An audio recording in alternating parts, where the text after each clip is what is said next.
All right, we're gonna backpedal into a run. The first few reps, we've gotta really slow this down, be highly technical. Pace is secondary. The speed doesn't really matter at first. How well we sink our hips, open our hips, and ultimately drive our bodies through space is the only key here. What it's gonna look like is this.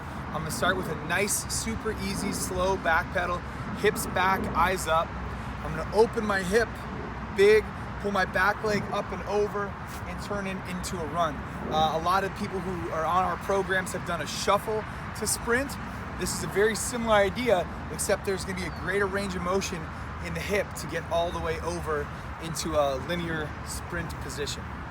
All right, with the back pedal, we've gotta get our hips back. The most common thing we see is standing up too tall. And what happens, we've actually seen people fall with this. If you stand up too tall and start leaning back, there's just not a real good way to get a long stride backwards from this position. So you see people lose their balance in the wrong direction.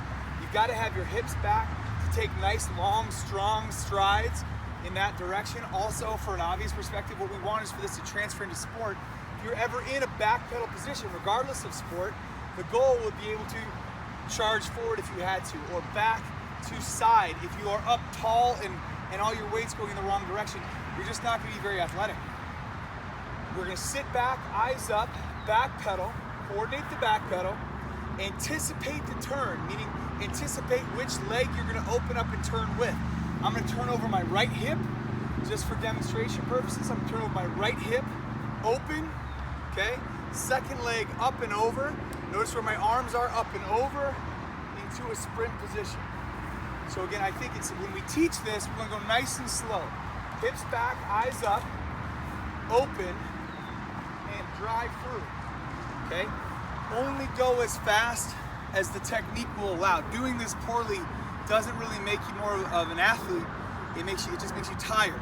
So nice and slow, anticipate. If I'm going right, if I'm turning over my right hip, open my right hip, pivot off the left, then the left is gonna come up and over big, boom, and then drive into a sprint for whatever the program calls for.